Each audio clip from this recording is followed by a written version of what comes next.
bienvenue dans cette nouvelle émission qui s'appelle Le Labo.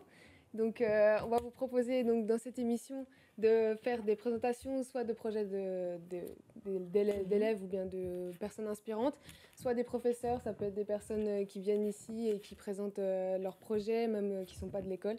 Et c'est une nouvelle émission d'Icon Lab. Voilà. Et aujourd'hui, on va vous présenter, nos travaux de S6. Donc, c'est nos travaux de fin d'année. Donc, on va juste se présenter. Donc, moi, je m'appelle Maxine, j'ai 19 ans et je suis en 3e année de Ecole. Voilà. Et j'ai aussi fait une année préparatoire ici. Voilà. Et moi, je m'appelle Margot, j'ai 20 ans et je suis aussi en 3e année. Et par contre, on n'est pas dans la même classe parce qu'il y a 2 classes. Vu qu'il y a une version aussi maturité intégrée et une maturité sans maturité. Voilà. Donc, qu'est-ce que c'est le semestre 6 ? Parce que nous, on appelle ça le S6, on parle du S6 comme ça, c'est un peu un diminutif. Mais en fait, qu'est-ce que c'est le S6 ? C'est en 3 ans. Donc, on a notre école, l'école Icon, c'est une voie 3 ans. Donc, on a 6 semestres en tout. Et en fait, le semestre 6, on travaille pendant le dernier semestre, donc les 2 derniers mois de notre année. On fait un projet de fin d'études où là, en fait, c'est très, très libre. On a un thème. Donc, chaque année, il y a un thème assez vaste parce qu'il y a 3 branches. 3 axes principaux. Il y a le web, il y a le graphisme et la vidéo. Donc, nous, on va vous parler, mais on a choisi la vidéo. Ouais. Après, il y aura nos collègues qui vont parler du web, mais nous, on va parler de la vidéo. Voilà. Puis, il y aura aussi de l'animation à la fin. Donc, restez tout le long du live, c'est important. Très important, ouais. Donc voilà, pour le S6, en gros, c'est ça, c'est notre projet de fin d'études. Et puis c'est un projet hyper important parce que ça nous lance aussi dans la vie professionnelle parce qu'on doit faire un projet de A à Z, que ce soit l'organisation à la réalisation et la post-prod, donc le montage, etc. Et puis c'est surtout tout un projet qu'on fait tout seul, enfin qu'on est censé faire tout seul, bien évidemment, on se fait aider par des proches ou même encadrer, évidemment.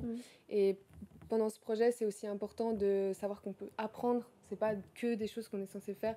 On apprend et vraiment on est là pour appliquer tout ce qu'on sait faire et on est là surtout pour s'amuser pendant les 6. Ouais. Donc on va aussi ce projet dans notre portfolio. Donc c'est ça nous prépare aussi au CFC parce qu'il faut aussi dire qu'on est là, donc c'est un genre d'apprentissage, même si c'est une école, en soi c'est un genre d'apprentissage et donc pour être interactive mais des designers. Voilà. Donc là on va vous passer nos 2 vidéos, mais d'abord moi je vais vous parler un tout petit peu de la mienne. Donc moi j'ai fait une série documentaire plus précisément sur les sports extrêmes parce qu'en fait le thème, tu l'as dit, c'était monumental et moi ça m'a directement fait penser à un sport, la montagne, quelque chose de grand. Et du coup le premier épisode se base sur l'escalade et tout mon concept il est basé sur le fait de sortir de sa zone de confort et c'est mon objectif principal, c'était ça. Donc je vais vous la montrer. Et c'est aussi une série, donc c'est une série documentaire parce qu'en fait le but c'était de faire un éditorial, donc de faire soit une série de magazines, soit une série documentaire, etc. Mais qu'il fallait qu'il y ait une suite en fait. Donc c'était aussi le but. Attends, je vais juste regarder si elles sont. Ah, ok, cool. C'est bon ? Que là je suis floue. Oui, complètement. Ah, ok, cool. Go ! Depuis des années, j'ai toujours voulu me surpasser en faisant des activités qui me sortent de ma zone de confort. Mais bon, comme beaucoup de personnes, j'ai jamais vraiment osé passer le pas. J'ai peur en vrai, c'est un truc de classe. Je sais pas si c'est un manque de confiance en moi ou alors un manque d'expérience, mais aujourd'hui je vais essayer de me surpasser. On va rencontrer Cyril, je suis très contente qu'il soit là dans cette vidéo pour partager un moment avec moi. Je m'interroge beaucoup sur sa façon de procéder, de comment lui il arrive et pas moi quoi. Donc c'est ce qu'on va voir aujourd'hui. Ah oui, en fait Cyril c'est lui là, le mec en tout petit sur la falaise. Ouais, t'es dans la merde.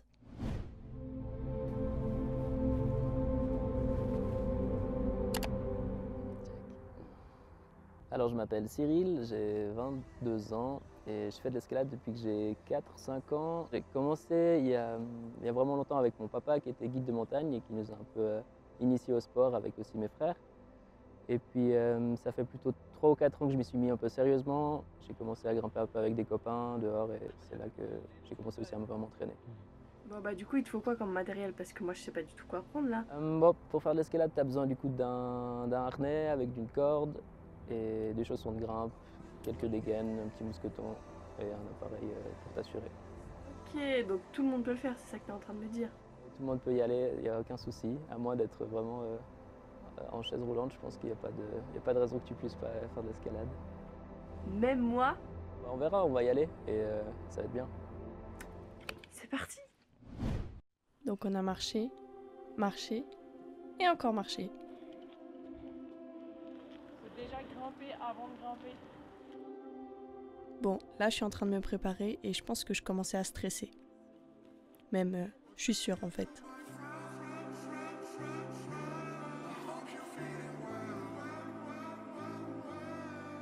Bon là clairement je fais semblant de comprendre parce que j'ai rien compris de ce qu'il m'expliquait. Mais bon, je me sens prête je crois.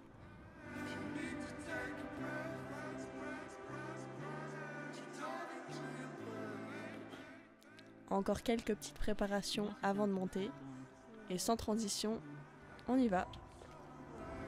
Faut quand même mon temps hein, parce que je fais pas ça tous les jours. Ah oui là clairement ça se voit que ça va pas trop. En vrai, je stressais, mais je me suis débrouillée mieux que ce que je pensais. Mais par contre, ce que je savais pas, c'est que eux, ils disaient ça. Ah ouais, juste on l'a envoyé dedans et on n'a rien expliqué. Tu veux déjà descendre? Comment ça, tu veux déjà descendre? Oui, bah désolé Cyril, mais moi, je suis pas née sur une falaise. C'est le meilleur, ça. Et avant de vous mettre quelques images de Cyril et de conclure la vidéo, eh ben, on a marché.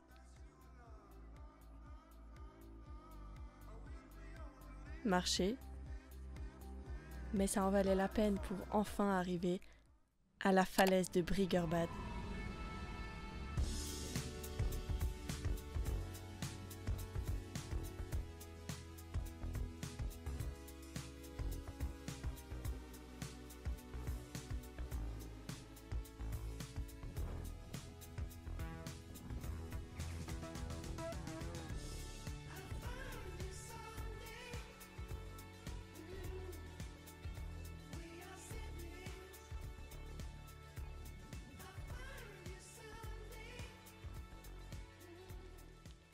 C'est un sport magnifique, pas vrai? Ouais, c'est sûr. C'est le plus beau des sports, il faut y aller. Bon bah voilà les gars, comme vous avez vu, j'étais là-haut. C'était vraiment difficile, genre j'ai beaucoup trop fait la maline et j'ai sous-estimé ce sport. Je suis très contente d'avoir été encadrée par Cyril, franchement c'est un gars au top. Il m'a vraiment aidé à réussir aujourd'hui et pousser en fait. Et j'ai hâte de tester des nouveaux sports et me surpasser à nouveau. Et on se voit bientôt. Bye!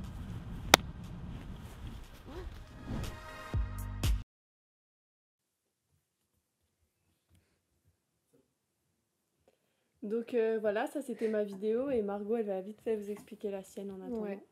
Alors moi pour mon pitch de ma vidéo en fait c'était comme elle a fait Maxine, c'était en fait une série documentaire mais cette fois moi c'était sur les métiers de l'aéronautique. Donc pour moi ce qui était vraiment très important c'était de faire quelque chose de très contemplatif donc qui est très esthétique à regarder et aussi une partie où moi je m'intègre dedans où en fait je fais un peu le journaliste qui va à la rencontre des personnes donc là par exemple c'est un aérostier. Donc je pars à la rencontre d'un aérostier qui vraiment m'explique qu'est-ce qu'il ressent dans un vol, qu'est-ce qu'il ressent, enfin quelles sont ses émotions et qu'est-ce qui est beau en fait dans la montgolfière. Et c'est aussi un lien personnel avec. C'est aussi un lien personnel, ouais, parce qu'en fait toute cette série documentaire, enfin j'aimerais bien pouvoir faire les autres épisodes, ça c'est vraiment un truc qui me tiendrait à cœur. Toi aussi, je crois que tu voudrais aussi faire les autres. Mais là pour l'instant pour le premier épisode, c'est vraiment en hommage, donc toute la série serait en hommage à mon grand-père qui en fait lui était capitaine de l'armée de l'air en France donc dans les années 60 et en fait il est décédé il y a pas longtemps et pour ça j'aimerais bien je voulais vraiment lui faire un hommage donc c'est aussi cool pour la famille et puis pour moi c'était dans le thème monumental au niveau des sentiments mais aussi de l'air et du ciel en fait donc voilà et je vous mets la vidéo. Quand j'étais petite, on me disait tout le temps que j'avais la tête dans les nuages, que je rêvais trop. Comme moi, dans ma tête ça s'arrête jamais. Je réfléchis toujours trop, j'appréhende chaque fait et geste et c'est pas vraiment reposant. J'étais souvent un peu ailleurs, en train de faire autre chose, comme si l'envie de m'envoler me fascinait. D'ailleurs, on a tous des rêves un peu fous qu'on aimerait réaliser, comme l'envie de voir de nos propres yeux l'immensité du monde. Or, dans l'imaginaire collectif, atteindre le ciel en tant qu'humain, c'est pas si facile. Mais il y en a pour qui c'est différent. Voler est devenu plus qu'un rêve, c'est maintenant un mode de vie. Et c'est pourquoi aujourd'hui, je pars à la rencontre d'un passionné du ciel qui va m'emmener faire un vrai tour dans les nuages.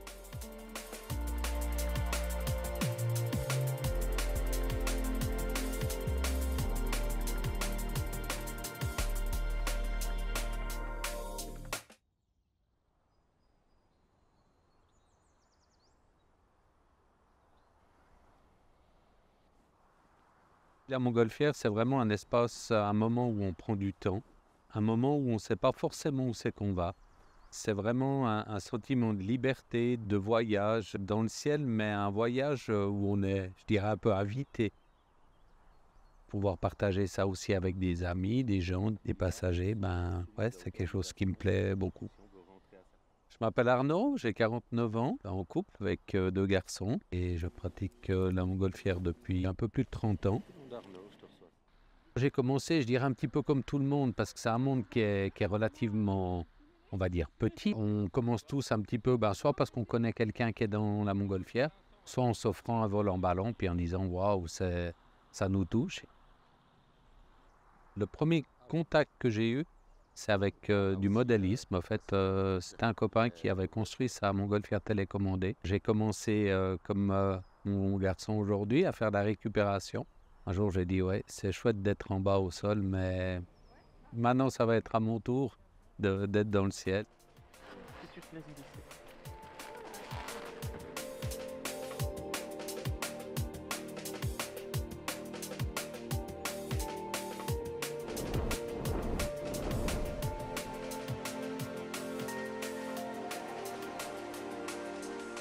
Alors, je pense qu'il est toujours marquant, un premier vol. C'est vrai que c'est quelque chose de différent de quitter le sol en ballon.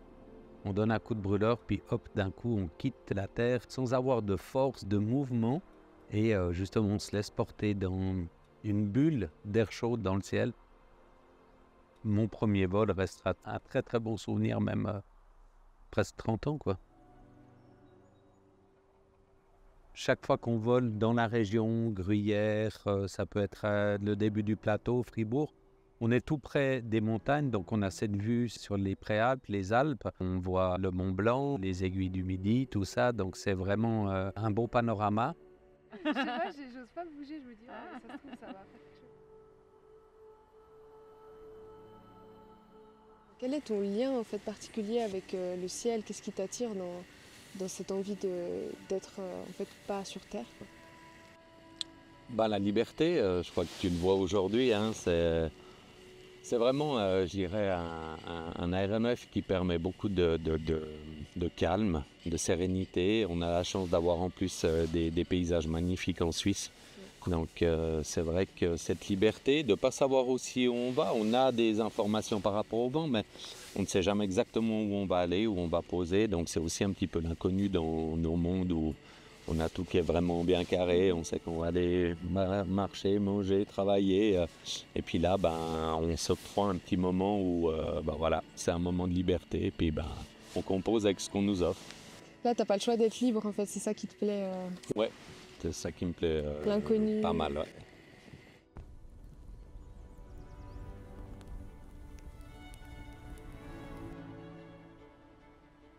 On laisse un petit peu tous ces soucis terriens sur la planète et pendant 1 heure et demie, on est un peu hors du temps. On vit le moment présent parce qu'il est déjà très court, hein, et même pour moi encore aujourd'hui, c'est la même chose. C'est vraiment ce moment de liberté, de contemplation et d'avoir le plaisir d'être dans le ciel aussi parce que c'est quand même une chose, hein, on n'est pas fait pour voler, nous. On n'a pas des belles ailes comme les oiseaux. Mais par contre, à certains moments, on leur pique un bout du ciel pour aussi nous se prendre pour un oiseau, pouvoir contempler ce qu'on nous offre à voir et d'accepter aussi ce qu'on ne peut pas maîtriser.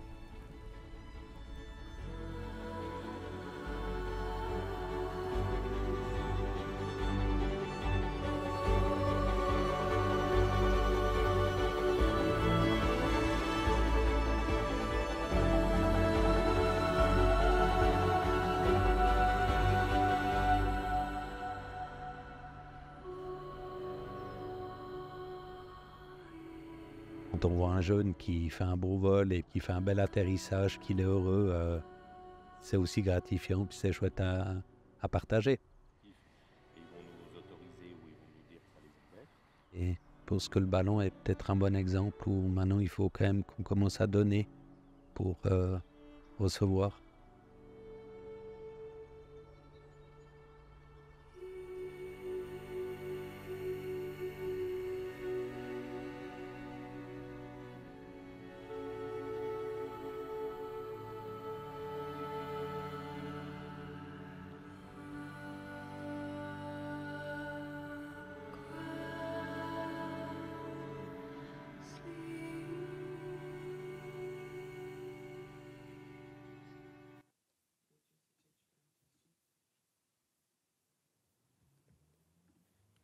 Du coup, voilà un peu pour nos 2 vidéos.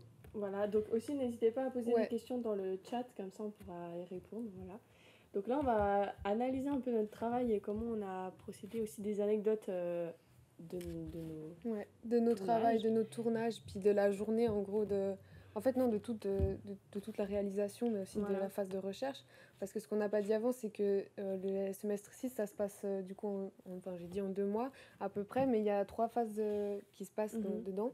Donc on a d'abord, je sais plus combien de semaines, je crois, première phase où en gros c'est des recherches, où vraiment on doit trouver le projet. Recherche, organisation, voilà, on a dû faire un planification. journal de bord chaque jour à rendre et tout ça. Voilà, et après on a du coup une deuxième phase où là c'est que la réalisation mais aussi post-production du coup pour la vidéo où on doit bien planifier ça parce que du coup on va avoir autant le tournage que la post-prod.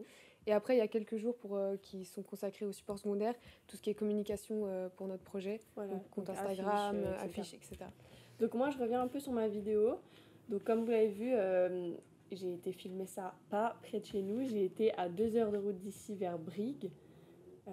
C'était dans une super falaise à Brigue, donc c'était vraiment loin. Donc ça c'était un peu la péripétie de mon travail si vous voulez. Donc j'ai dû me lever tôt, j'ai dû m'organiser avec la personne parce qu'en fait moi il y a une personne avant qui m'a pas mis faux blanc mais qui s'est blessée, donc en fait elle a dû annuler, donc j'ai dû trouver quelqu'un, faire marcher mes contacts pour que j'aie quelqu'un en temps et en heure parce que sinon j'allais être en retard quoi. Puis lui c'était un professionnel aussi, enfin c'était quelqu'un que tu connaissais pas du tout. Ouais voilà, donc la première personne c'était un professionnel, donc c'était parfait et tout ça. Ouais. Et lui c'était sa passion. Donc j'avais peur que ça aille pas, mais en fait il est tellement passionné que c'est juste génial. Justement, peut-être que ça a mieux fonctionné le fait que ce soit quelqu'un de passionné aussi. T'sais. Ouais, aussi. Bah, l'autre était sûrement passionné aussi, mais voilà.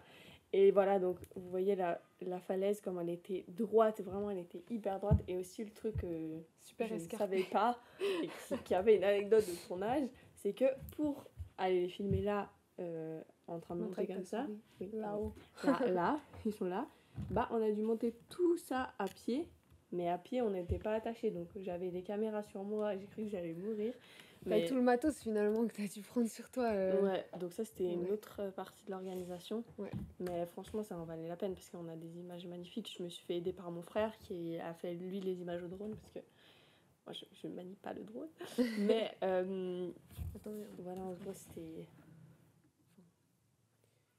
Et puis en fait, ce que tu savais pas non plus, c'est que tu savais pas que tu allais grimper. Voilà, donc là j'étais là, j'ai dû monter, leur mettre la GoPro et tout ça. Puis grimper, je savais, mais je pensais pas que c'était autant dur. Donc évidemment, je suis vraiment sortie de ma zone de confort. Pour le coup, c'était mon objectif principal. Après, toi, je sais que tu as eu des problèmes de météo, c'est ça? Ouais, c'est ça. Bah, typiquement, pour moi, les anecdotes, si je peux un petit peu parler des anecdotes, c'est que typiquement, le semestre 6, il se passe vraiment pendant la période février à avril. Donc en fait, c'est vraiment toute une période où c'est hyper pas sûr sur la météo. Il peut autant faire très beau que pluie. Et en fait, moi, j'ai eu vraiment des problèmes de météo parce que pour la planification du moment où je devais réaliser, je devais tourner. Et en fait, je suis avec une personne que j'ai oublié de préciser, mais c'est pas son métier de base, c'est aussi un passionné. Voilà. Donc c'est une personne incroyable, mais qui fait ça que les week-ends. Donc moi, j'avais aussi vachement de temps réduit. Je pouvais faire ça qu'un samedi ou un dimanche. Et c'est vrai que quand je devais réaliser le jour où je devais réaliser, il m'a dit le soir d'avant que c'était pas du tout possible parce que vraiment, il y avait des vents pas possibles, la pluie, etc. Donc c'était de toute façon annulé. Et puis le matin même, tu savais puis même pas. Le matin même, je savais même pas à quel point, si ça allait être possible ou pas. Donc vraiment, jusqu'à 30 minutes avant d'aller au tournage, je savais pas du tout si c'était possible. Et finalement, ça s'est fait, mais j'ai perdu une semaine du coup. Ouais, voilà. Il faut dire que pour la réalisation, comme on a aussi de la post-prod, ça veut dire que j'ai perdu une semaine pour pouvoir faire le tournage, donc une semaine pour faire la post-prod. Donc ça a tout décalé et du coup, j'ai pas forcément pu rendre à l'heure. Mais bon, finalement, on a quand même, géré. Mais ça, c'est vraiment un truc dans le SI, c'est qu'il faut vraiment être organisé, mais vraiment très bien.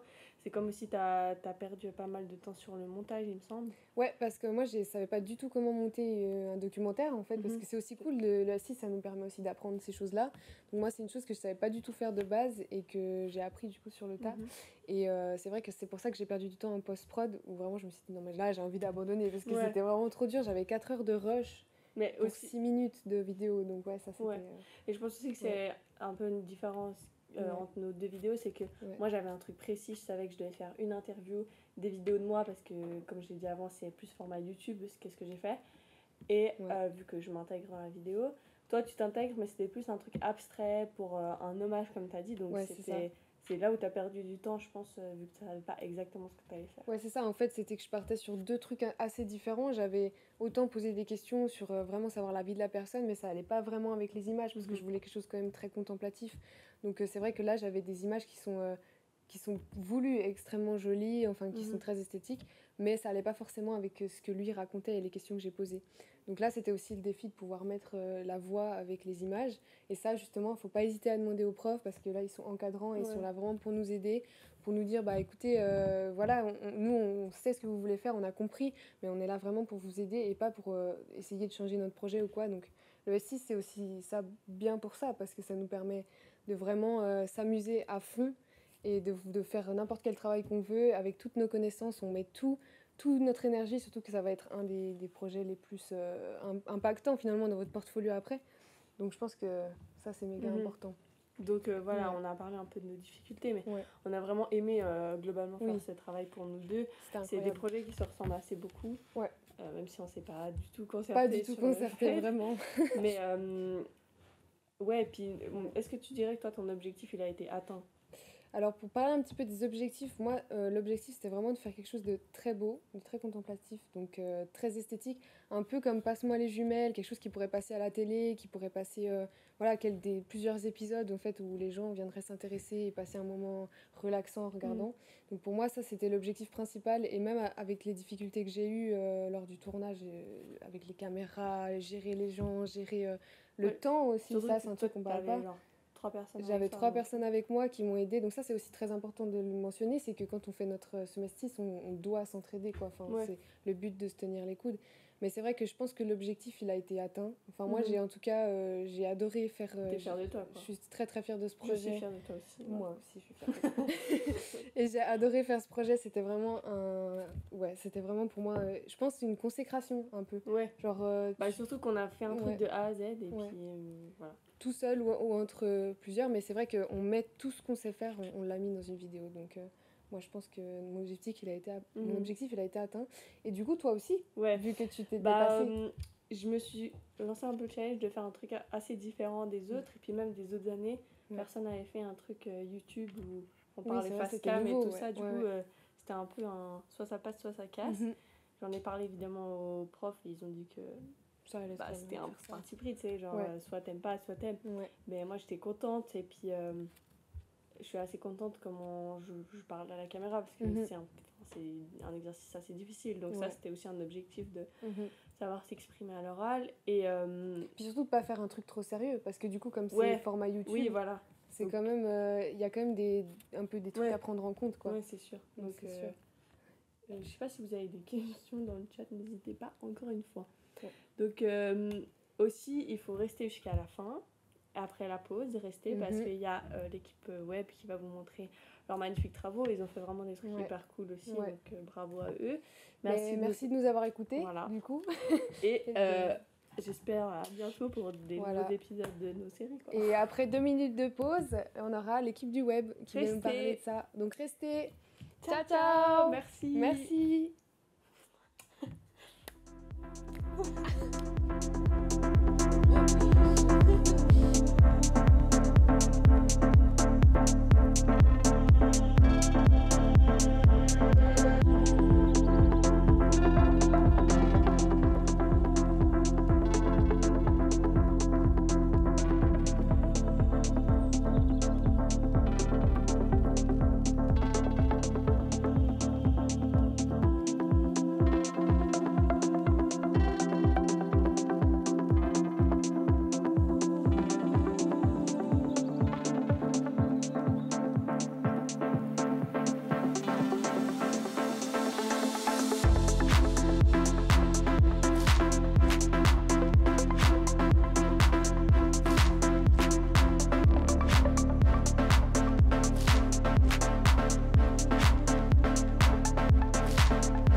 après cette pause, avec Alissa, on va se présenter brièvement et puis on va vous présenter nos projets web qu'on a fait pour ce S6. Yes. Pour se présenter brièvement, on est des élèves de 3e année. En ce moment, on est au lab, en stage en interne à l'Icon. Et comme projet de fin d'année scolaire, on a choisi de faire un projet web de site internet qu'on va présenter par après. Pour faire un bref sommaire, on va d'abord vous expliquer ce que c'est que le S6 en web.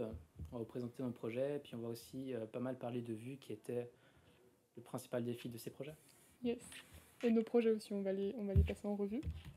Donc le S6 en web, il y a plusieurs branches. On peut choisir soit faire de l'UI, soit faire un site WordPress, donc c'est un CMS, soit faire autre chose. Les projets UI, globalement, ils font juste un prototype de maquette super abouti, super détaillé. Avec des tests utilisateurs, etc. Voilà. Sinon, on peut faire un site internet avec WordPress. Donc ça, on va pas aller trop loin, mais globalement, ça permet d'apprendre un outil, du coup d'utiliser un CMS. Et sinon, on peut faire autre chose. Et donc nous, on a décidé d'apprendre l'outil Vue.js, qu'on va un peu expliquer plus tard. Mais d'abord, on va aussi juste mettre en revue un peu nos projets qu'on a fait nous, pour les présenter un peu.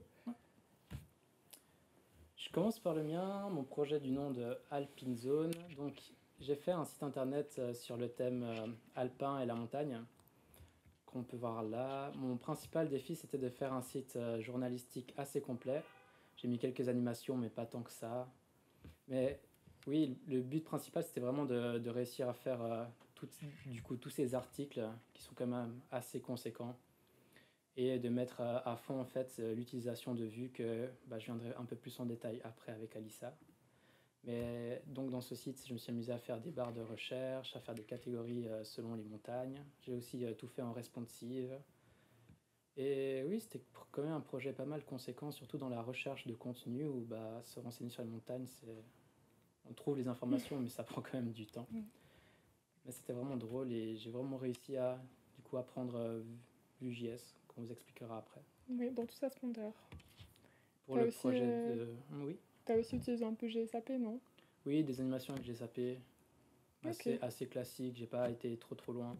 Mais sinon, j'utilise pas mal de bibliothèques. Bref, je me suis bien amusé. C'était vraiment l'occasion d'expérimenter pour ce projet S6. Ça sert à ça, le S6.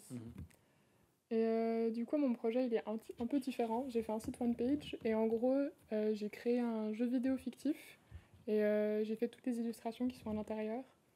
Et mon site internet à moi, il consiste à promouvoir justement ce jeu vidéo. Et tu peux scroll tout doux. Voilà, donc le but, c'est vraiment juste de faire une espèce de bande-annonce sous le format d'un site. Je me suis dit que c'était plus adapté pour comme un public cible de gens qui jouent aux jeux vidéo. Et voilà. Puis j'ai fait 2 semaines pour faire les recherches, faire le prototypage, la maquette, sans compter les illustrations. Et après, Darek et moi, de chacun de notre côté, on a passé 2 semaines aussi à coder nos sites respectivement.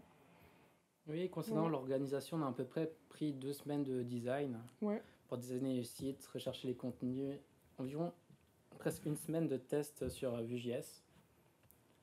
Vu qu'on a dû apprendre aussi en autodidacte, on vous expliquera après ça plus en détail, comment c'était notre expérience avec ce framework JS.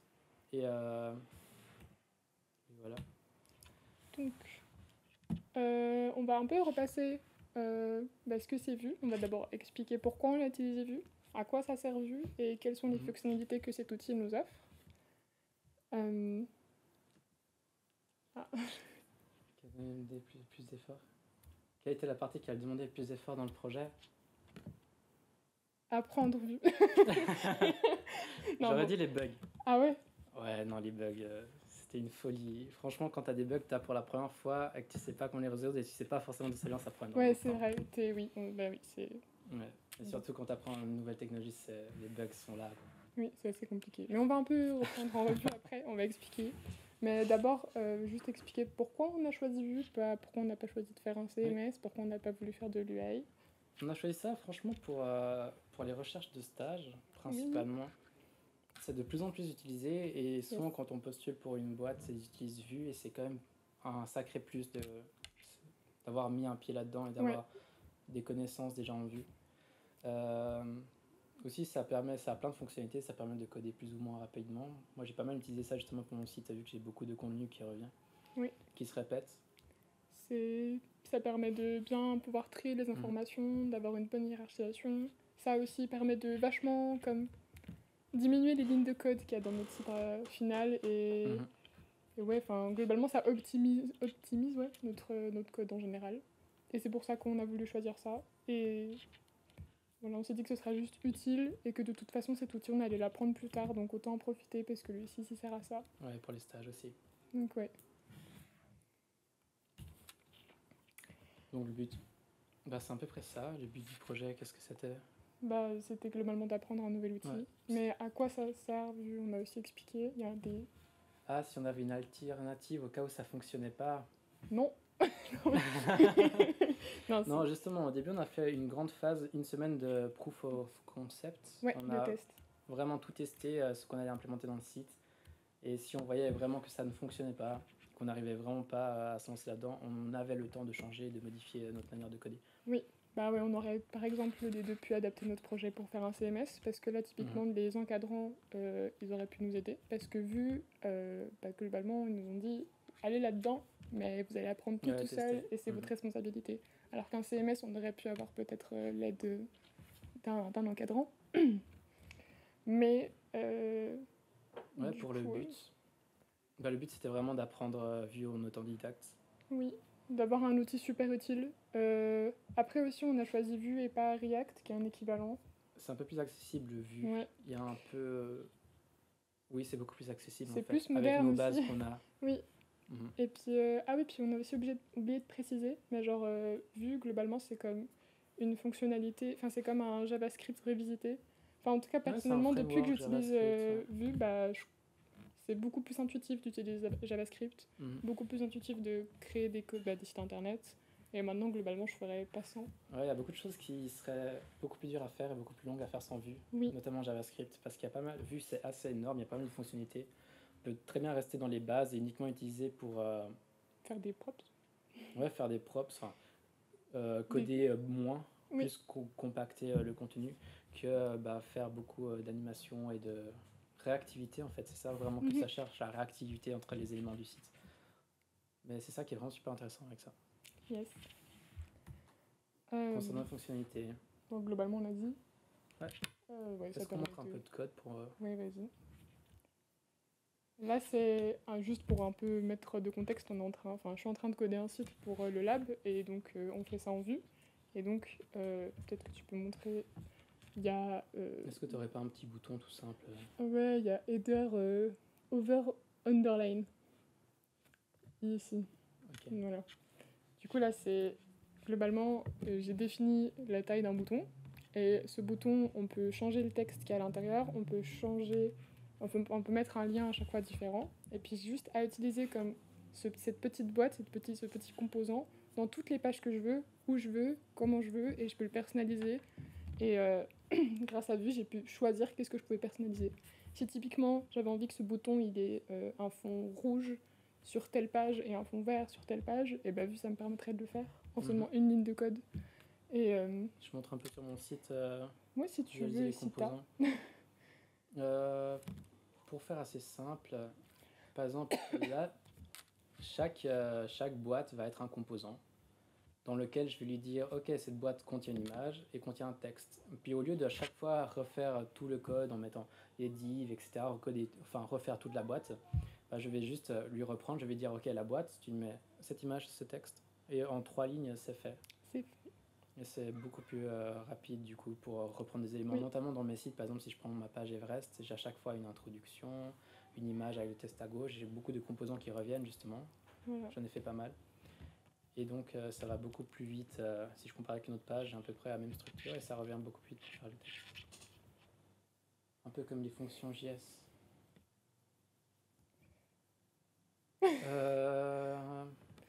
Non, enfin...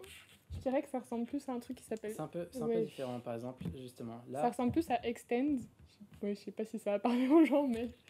globalement... On peut utiliser les fonctions vues. Oui. Si on regarde justement par exemple les composants, tout simple, là elle a créé over, underline. Bah, si on regarde dans une de ces pages, Ouais. je sais pas si tu en as une autre, peut-être tu importes les éléments. Je sais pas où je l'utilise. Attends, je sais que dans le footer, hop, là typiquement j'ai dit je veux ma petite animation de bouton, du coup je l'importe, qui est ici, donc quelques petites lignes de code. Et après j'ai ici tous mes petits boutons que j'ai utilisés, que je Et puis à rappelle chaque fois ici. tu changes Et je change à chaque fois le texte. Ouais. Et là, pour l'instant, les liens, ils sont vides, mais le moment où j'aurais besoin que le bouton il mène à quelque part, j'aurais juste à mettre ici. Et ça me permet de vraiment optimiser mon HTML. Bon, ça c'est uniquement la structure de vue. Oui. Après, il y a toutes les interactions que l'on peut apporter qui... Oui, puis vu Puis là, ça va aller beaucoup plus loin. Ouais, et puis vu aussi, on peut mettre d'autres outils par-dessus. Par exemple, moi, j'adore GSAP, ça me permet de faire des animations. Et du coup, je peux combiner les deux. Et ça marche très bien, c'est super bien adapté. Et c'est même encore plus, c'est plus naturel pour moi de coder. Et ouais, globalement... Aussi, vu que dans Vue, ça c'est quelque chose que j'aime beaucoup au niveau de sa structure. Si je prends header section, c'est que chaque fois, on a le JS en haut. Ensuite, on a le HTML qui va avec le JS. Et puis, on a le CSS qui va avec le HTML. Du coup, on sait, par exemple, si on a un bouton, on sait que son CSS, il sera juste en bas et que son JS, il sera juste en haut. Bien, il y a des gens qui mettent le HTML tout en haut, etc. Oui. Mais oui, moi, je trouve beaucoup plus simple à retrouver les éléments si on revient sur son code et on n'est pas en train de chercher sur 500 lignes où est-ce qu'on a mis la chose. Oui, c'est beaucoup plus simple aussi. Ouais. Juste au niveau du code, c'est plus organisé, plus simple, plus lisible. Bon, après, ça demande beaucoup plus d'organisation au niveau de la structure, comment on organise les éléments. Mais honnêtement, je sais pas toi, mais en tout cas, moi, mon cerveau, il s'est vachement vite adapté à la manière de fonctionner de Vue. Et c'est super naturel pour moi maintenant de réfléchir de telle manière. Et, en fait, c'est juste intuitif. C'est vrai qu'il faut aussi plus prévoir à l'avance. Oui. Parce que par exemple, un bouton, on va ensuite la mettre dans le header, qu'on va ensuite mettre tout le long de la page, et puis à chaque fois, on doit réorganiser ça. Puis, puis on a aussi utilisé la fonctionnalité, je sais pas si tu as mis ici, Vue Router. Ouais. Mais bref, si par exemple je reviens sur ma page, ça permet en fait de, quand je recharge la page ou quand je change de page, au lieu que ça recharge toute la page, ça va uniquement changer les éléments qui changent. Du coup, par exemple là, le haut de ma page, il va pas se recharger si je change de page. Il reste là, il reste tout le temps là. Ouais. Du coup, ça permet de charger les sites plus rapidement. Oui, c'est beaucoup plus agréable pour l'utilisateur, plus rapide. Et plus écologique aussi. Yes. Donc cela est plus intuitif que le JS concrètement. C'est qu'ils apportent énormément de fonctionnalités, notamment quand tu fais du JavaScript, qui permet aussi de rappeler les éléments. Par exemple, tu vas créer moins de classes. Beaucoup moins. Ouais. Il y a comme des trucs déjà prédéfinis par Vue, qu'on a juste à appliquer et c'est fait. Alors qu'avec JavaScript, tu dois tout faire. Un élément en HTML, tu peux justement lui donner un nom et puis tu peux reprendre directement ce nom dans le JS au lieu de à chaque fois devoir faire toutes les comptes, etc. Oui. Et ça, c'est franchement plus agréable et plus pratique. Après, c'est assez dur à s'adapter, à s'habituer, je trouve. Oui. Mais on en parle après. Ouais, du coup... Notre expérience. Ouais. Non, pas merci. Faut encore nous écouter. Notre expérience. C'était assez dur au début, mais après ça. Ouais, en fait, globalement, c'est un peu... Au début, quand on va commencer à apprendre Vue, en tout cas, moi, j'ai eu l'impression que c'était impossible de comprendre comment ça fonctionnait, que je m'étais mis dans un...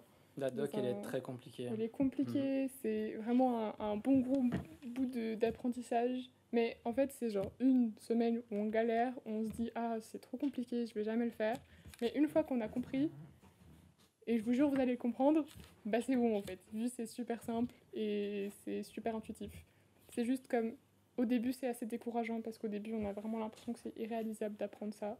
Mais c'est comme un petit mauvais moment à passer pour un code bien meilleur. Aussi, pour la structure d'apprentissage, on a énormément utilisé les IA. Oui. Pour faire des roadmaps ou bien pour la doc, ou quand on a des questions de choses qu'on ne comprend pas.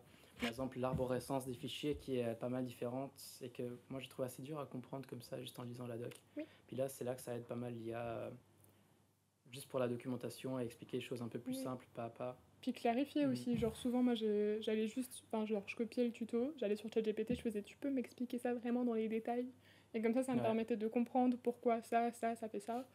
Et Ouais, c'est un bon outil. Après, il ne doit pas remplacer votre travail.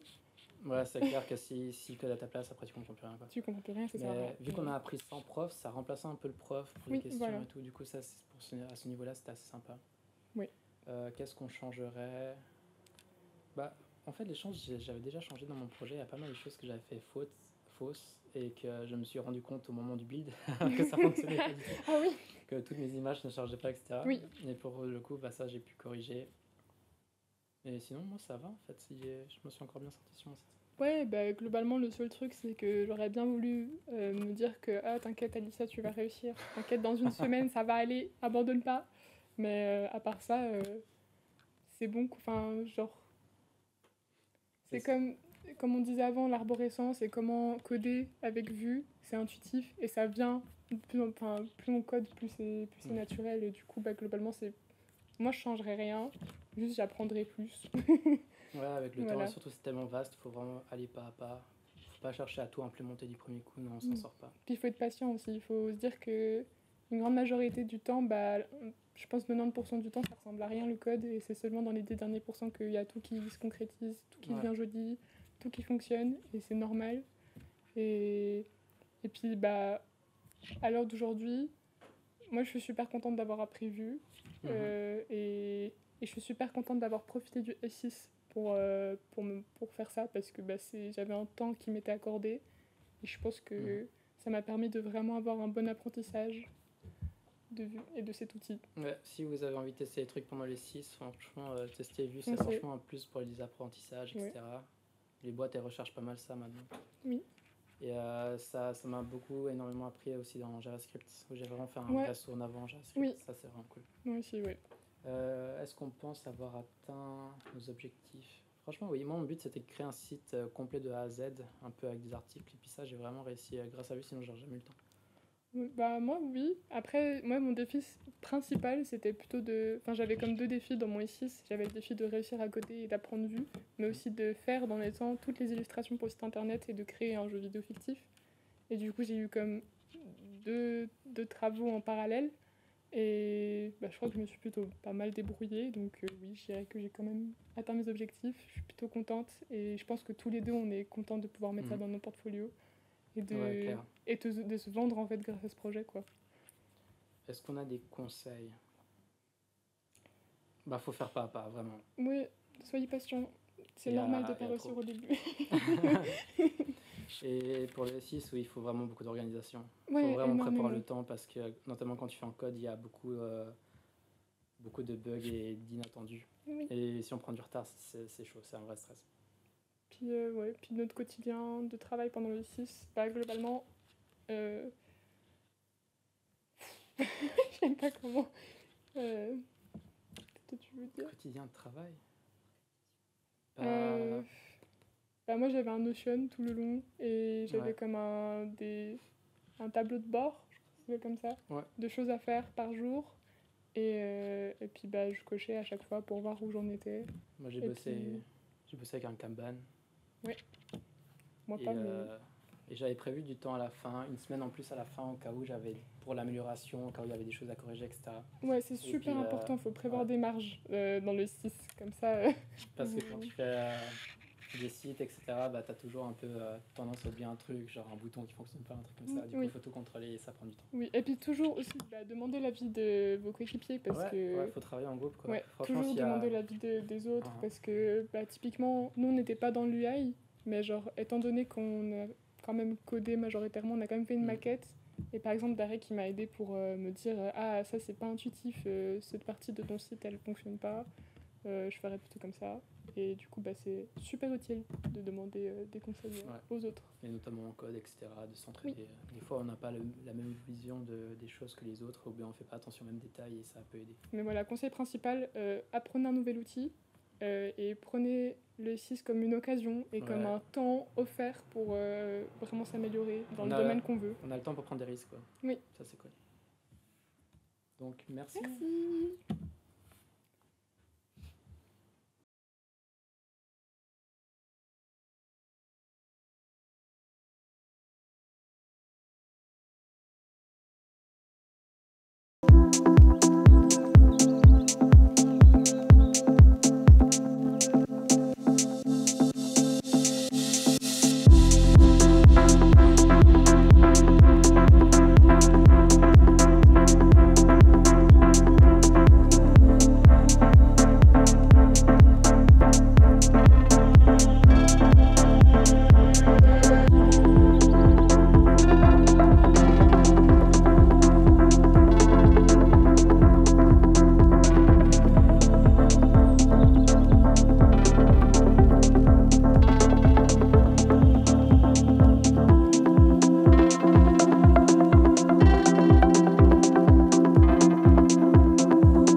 Donc moi, je suis l'élève spécialisé dans le motion de cette séance de présentation.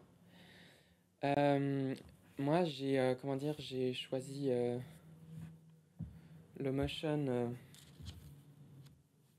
pour, euh, pour plusieurs raisons. Euh, D'une part, en fait, c'est que c'est quelque chose que j'aimais bien, mais que j'avais pas spécialement approfondi. Mais aussi que je voulais explorer peut-être quelque chose d'autre qu'on entend par le motion, c'est-à-dire pas de l'animation vectorielle, mais de l'animation vraiment traditionnelle, euh, pour plusieurs raisons, notamment le fait que c'était pas non plus quelque chose qu'on fait énormément dans notre métier, donc ça n'aurait pas spécialement quelque chose qu'on aurait pu aborder en dehors de ça, et aussi que c'est pas aussi quelque chose que je pense j'aurais facilement la possibilité de refaire, mais qui reste quelque chose d'extrêmement intéressant. euh, Principalement aussi dans la compréhension de rythme dans l'animation, vu que c'est quelque chose sur lequel on a vraiment un impact, parce que c'est des dessins en fait. Et aussi parce que j'avais une sensibilité, parce que plus jeune j'ai fait des courts-métrages en stop motion, et donc j'ai un peu... je voyais cette idée de faire des, entre guillemets, créer des images à partir de quelque chose. Et du coup là, en ce qui est en stop motion, c'est plus facile parce qu'on a, entre guillemets, un objet tangible. En animation traditionnelle, on doit créer de la tangibilité soi-même. Donc c'est vraiment, en tant que tel, le principe c'est bête, c'est des dessins qui s'alignent. Mais après ça, comment est-ce que tu donnes cette impression que le dessin est réel? Alors moi, mon projet, je l'ai basé vis-à-vis de la thématique monumentale, un peu je vous passe un peu les images de mon dossier de production en même temps, parce que je trouve que c'est toujours intéressant d'avoir un peu une idée des actes storytelling, mais que je voulais penser à quelque chose d'architectural, une balade assez contemplative qui se passerait dans des éléments architecturaux. J'avais assez vite pensé à De Chirico, qui est en fait le thème de mon S6, mais juste se balader finalement dans ces tableaux, et j'ai voulu peut-être explorer quelque chose de plus, qui est finalement l'exploration un peu de l'œuvre de Chirico en fait. C'était une interprétation personnelle de qu'est-ce qui pouvait entourer les tableaux, à quoi ressembleraient finalement les règles un peu métaphysiques de l'œuvre de Chirico au sein, au sein d'une animation ou de quelque chose d'un peu plus réel, comme si ces tableaux en fait étaient animés. Donc on était vraiment ouais, dans quelque chose d'interprétatif de son œuvre. Mon idée en premier, c'était vraiment d'avoir carrément de Kiriko littéralement, mais j'ai trouvé que c'était peut-être un peu trop prétentieux de comprendre finalement moi-même ce que Kiriko avait dans la tête. Alors j'ai voulu un peu plutôt proposer la manière dont moi je voyais son œuvre. Donc au travers d'un protagoniste qu'on voit ici et que vous verrez de manière un peu plus développée plus tard. Donc je vais vous passer finalement mon projet, après ça je le détaillerai un peu plus.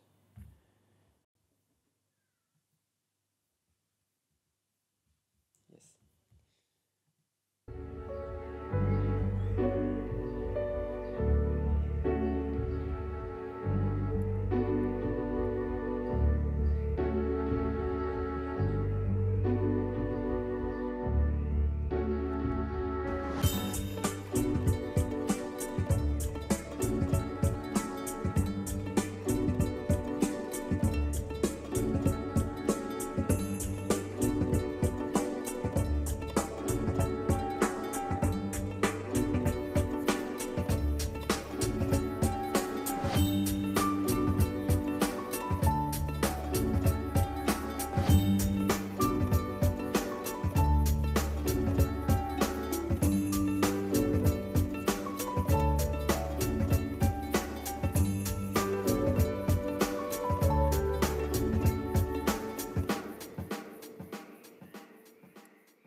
Cette idée de métaphysique d'abord, pour rester dans l'aspect un peu plus narratif, je l'ai traduit en fait avec une distorsion un peu temporelle, parce que si on remarque, c'est un peu une boucle.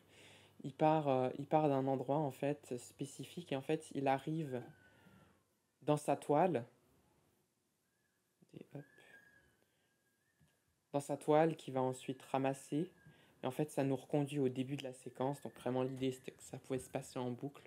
Je trouvais que ça donnait quelque chose d'intéressant.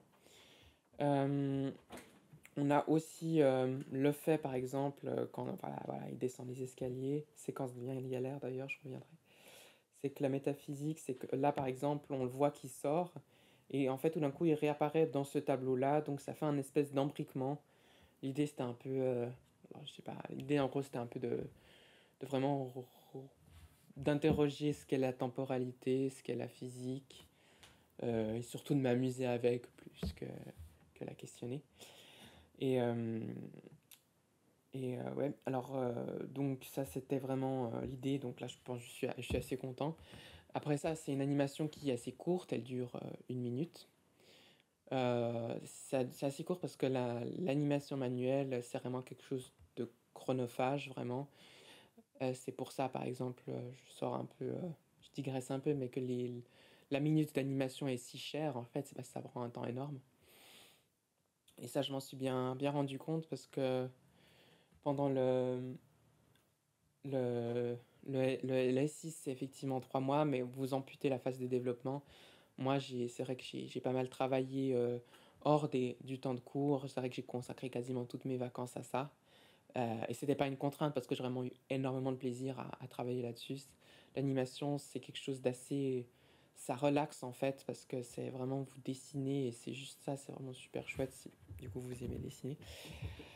Et, et donc là, je vois effectivement ce qu'on me demande, ce que Giorgio de Chirico représente pour moi.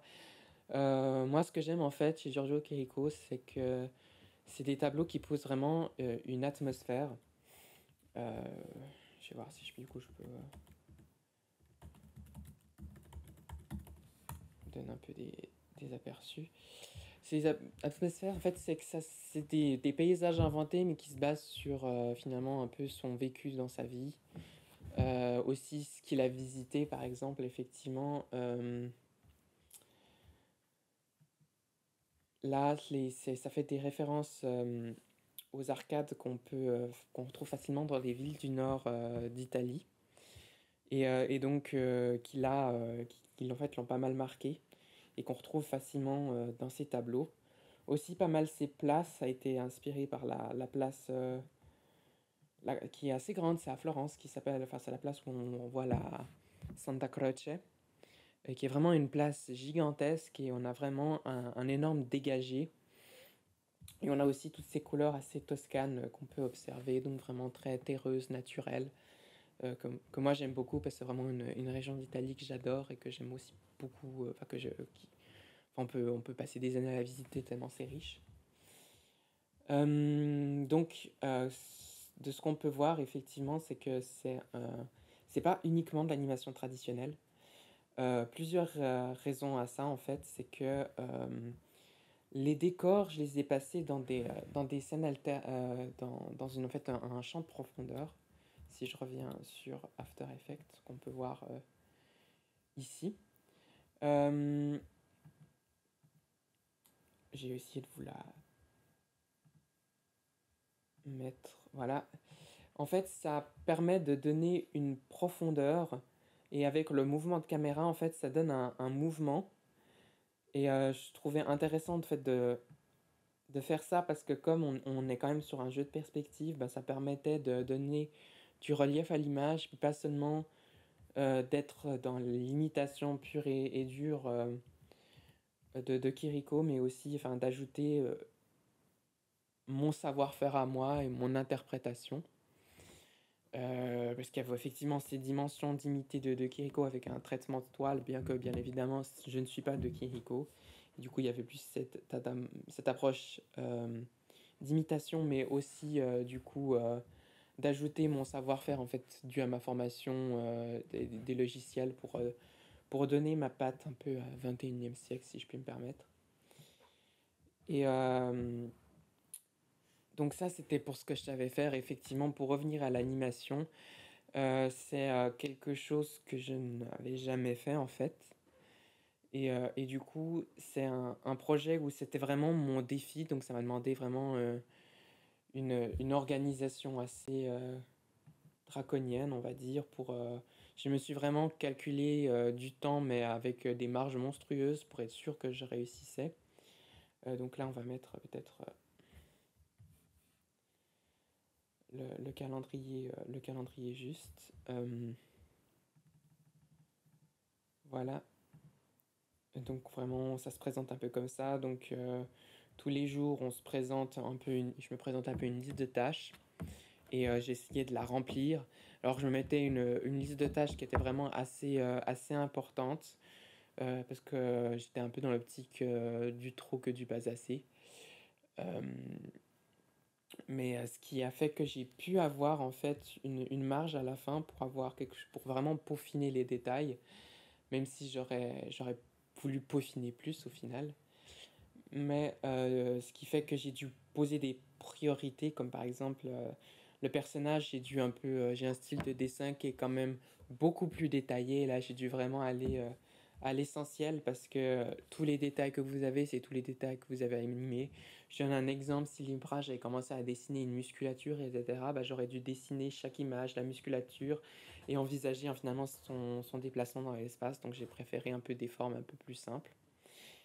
Et j'ai vraiment eu, entre guillemets, un apprentissage progressif de l'animation parce j'ai des choses assez simples dedans, mais des choses aussi très compliquées. Du coup, j'ai fait des choses simples en premier, ce qui est les plans un peu statiques. Et puis, vraiment plus compliqué, je dirais que vraiment la dernière animation, c'est l'escalier. Ça a l'air souvent bête, mais vous voyez pas vraiment souvent de descente d'escalier plein pied dans l'animation traditionnelle. Je le sais pourquoi maintenant. C'est parce que vous devez envisager du coup le mouvement des jambes, la perspective, le fait qu'il arrive et qu'en même temps, en fait, on est un peu en contre-plongée. Donc, ça m'a pris vraiment plusieurs jours entre ça, la colorisation, les petits mouvements. Quand on se rapproche, on a quand même un ajout de détails, en fait. Et les choses qui étaient un peu plus simples, c'était par exemple les mouvements de bras. Que ça, j'ai fait, c'est de l'animation, effectivement, mais on est sur la rotoscopie. Donc ça veut dire c'est que j'ai pris des références vidéo et j'ai décalqué en fait les mouvements. Alors bien sûr, on n'est pas directement le nombre d'images par seconde d'une vidéo, mais ça me donne quand même pas mal l'illusion et j'ai quand même retravaillé les choses suffisamment pour qu'on n'ait pas l'impression que j'ai juste décalqué mes mouvements, quoi. Donc ouais. Et après ça, ce que j'ai voulu ajouter aussi comme plus-value du fait que c'était assez court, c'est qu'on a vraiment cette synchronisation avec le son, où j'ai choisi en fait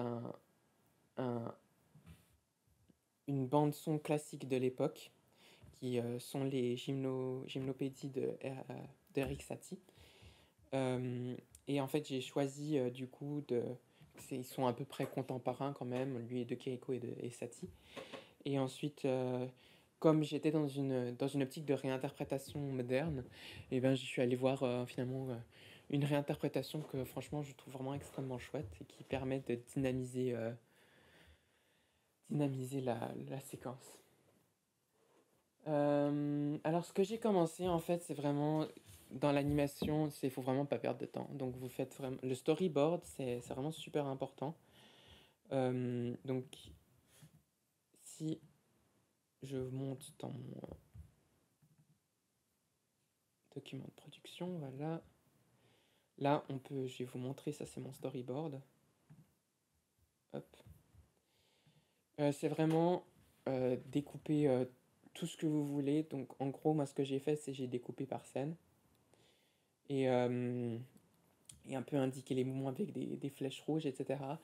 On a quelque chose, bien évidemment, qui est brut et qui est pas directement finalement le final, mais on y est vraiment extrêmement proche. C'est-à-dire, c'est qu'en gros, le déroulé des scènes se passe comme en fait ce que vous avez vu. Et ensuite, c'est de vraiment calculer combien de temps vous voulez les scènes, aussi en fonction de la pertinence, parce que des fois, vous imaginez une durée qui finalement ne fonctionne pas, ou c'est trop court, ou c'est trop long.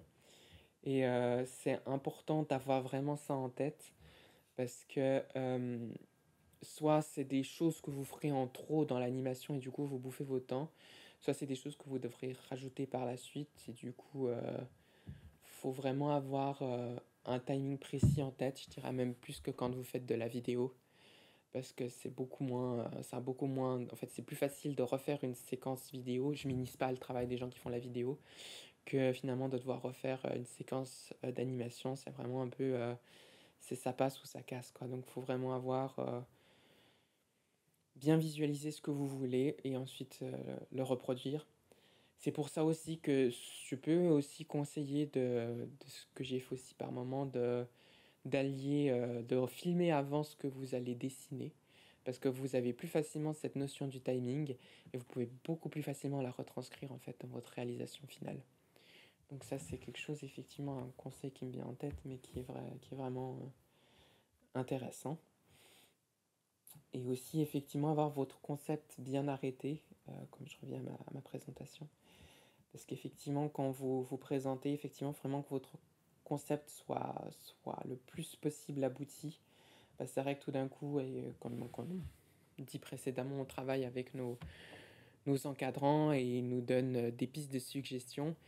Et là, il fallait vraiment que j'aie quelque chose qui soit le plus figé possible pour le moins avoir à changer par la suite, ou que ce soit plus quelque chose qui ne dépende pas d'une aide d'animation, mais qui finalement soit plus de la question du montage ou de l'adaptation de la musique. C'est surtout là où finalement on a eu un dialogue avec mon enseignant au cours du projet, plus que finalement au tout début on a vraiment eu ce dialogue sur ce que je voulais faire et on l'a presque directement vraiment arrêté, quoi. Donc je sais pas si des gens ont encore des questions, parce que moi c'est tout ce qui me vient en tête à peu près. Mais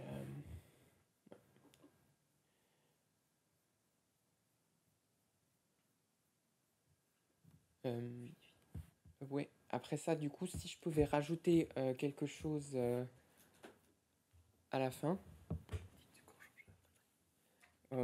Excusez-moi, on change la batterie. On a un petit imprévu. Notre Blackmagic consomme énormément et on n'a pas moyen de le brancher sur secteur, ce qui fait qu'on est obligé de faire cette petite intermittence pour changer la batterie. Mais on a bientôt fini. Il fallait juste ajouter 2-3 mots de manière plus objective. L'image revient bientôt sur le retour. Donc c'était vis-à-vis finalement du labo qui est donc le nouveau concept d'émission d'Icon Lab.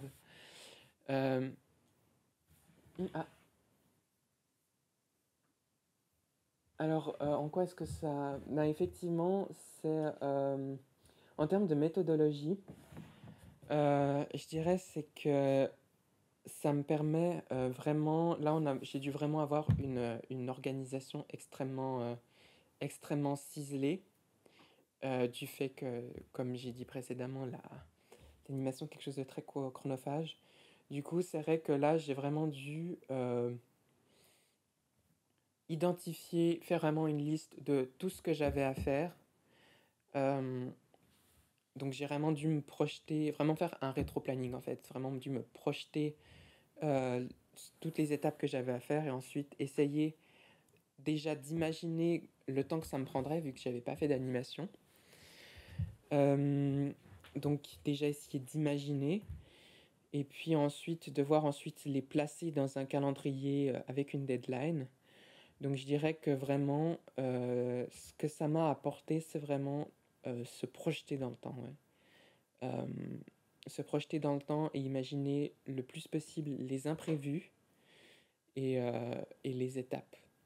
Et puis d'avoir vraiment une marge calculée pour que si finalement ces imprévus, ces étapes prenaient finalement auraient plus de temps que ce que j'imaginais, que j'ai quand même une sécurité supplémentaire en fait.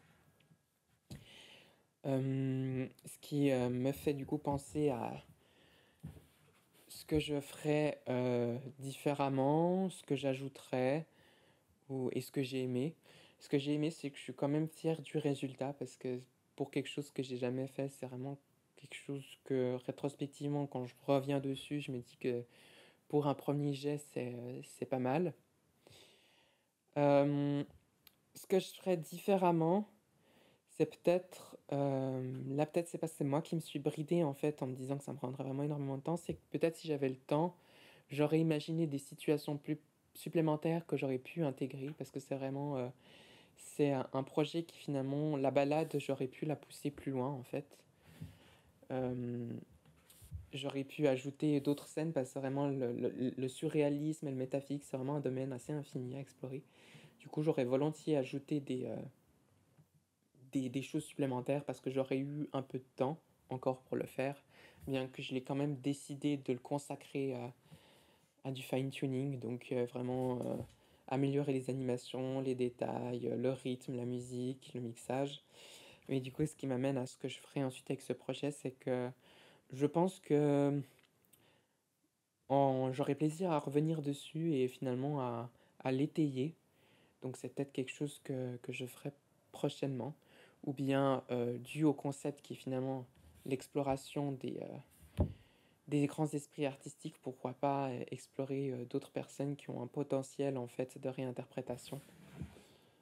Et ce que j'ai atteint l'objectif que je m'étais fixé. En termes de rétro-planning, oui, j'ai atteint mon objectif fixé. Je suis assez content de mon résultat. Je suis aussi assez content des retours que j'ai eus, en fait, qui étaient majoritairement bons quand on les a présentés avec les portes, ouais, les expositions où le public a pu venir les voir. Et ça m'a fait du bien parce que c'est vraiment... en général, à la fin d'un projet, c'est vrai qu'on l'a tellement vu, on voit tout ce qui va pas, on a l'impression que c'est vraiment beaucoup moins bien. Et ça permet en fait d'avoir du recul sur ce qu'on a fait. Et du coup, oui, je suis content. Et un conseil pour les prochains élèves qui abandonneront le semestre 6, le choix du mandat, de travail. Choix du mandat, c'est vrai il y a des gens en fait qui ont peut-être auraient tendance à vouloir jouer sur quelque chose de sécurité ou où ils ont pas envie de sentir trop de pression, etc. Moi, ce que je dirais, c'est vraiment plutôt choisissez ce que vous voulez, ce que vous avez envie de faire, en fait, parce que si c'est vraiment ce que vous avez envie de faire, si c'est un projet qui vous plaît, je prends mon exemple parce que j'ai travaillé en dehors des cours, j'ai travaillé pendant des vacances, mais c'est pas quelque chose, j'ai pas vécu comme du travail, je me suis vraiment amusé en le faisant. Et quand vous faites quelque chose avec lequel vous vous amusez, que vous ne voyez pas comme une contrainte ou du travail, bien que ce sera quelque chose avec lequel vous serez probablement finalement confronté euh, dans le domaine professionnel, mais en tout cas dans cette démarche-là, si vous avez du plaisir à faire ce que vous faites, ce ne sera pas une contrainte, ce sera vraiment un projet, vous aurez même envie en fait d'y travailler, même quand c'est plus finalement, vous n'êtes plus dans finalement les plannings et les heures scolaires. En tout cas, moi, ça a été mon cas. Et c'était vraiment, j'ai vraiment appris beaucoup. Et choisissez vraiment avec, c'est un peu niais ce que je vais dire, mais choisissez à votre cœur, en fait. C'est ce qui est le plus important, je pense. Quelque chose avec lequel vous vous sentez le plus lien possible. Et les thématiques sont vraiment là pour finalement plus pour éviter de vous disperser, mais elles restent quand même extrêmement larges et vous avez vraiment la possibilité de mettre beaucoup de vous-même dedans, et même presque à 100% de vous-même. Donc ouais. Euh, Si je peux apporter une conclusion, parce que moi j'ai terminé avec ce que j'avais à dire, c'est du coup pour venir au sujet du labo. Donc la nouvelle émission de Icon Lab, qui a vraiment pour vocation en fait de présenter quelque chose de créatif qui vous passionne vous, mais sans cadre à part celui du live. C'est plutôt d'apporter vous ce que vous avez envie de montrer, quelque chose que vous avez envie de partager, mais avec les conditions que vous apportez. Là, on était dans une émission un peu plus construite, vu que on est l'équipe, on avait besoin d'un pilote qui soit assez complet, qui puisse finalement, entre guillemets, donner un bon exemple et un bon exemple construit. Mais c'est vraiment quelque chose où vous venez présenter, euh, à condition bien évidemment d'être à l'aise avec le fait d'être en direct, mais vraiment de présenter quelque chose selon vos conditions. Vous pouviez, je donne un exemple, vous pouvez simplement venir, je ne sais pas, venir dessiner en silence, vous n'avez même pas besoin de parler, et puis c'est juste vous qui faites quelque chose qui vous plaît et comment vous l'aimez. Ça peut aussi être vous qui proposez des gens que vous trouvez inspirants, toujours dans le domaine créatif bien sûr, à venir finalement présenter quelque chose. Donc vraiment l'idée c'est venir apporter de la créativité de manière libre en fait. Donc n'hésitez pas à venir soumettre finalement votre envie de venir partager quelque chose et je pense que ça peut apporter ça peut apporter aux gens. Voilà. Merci beaucoup.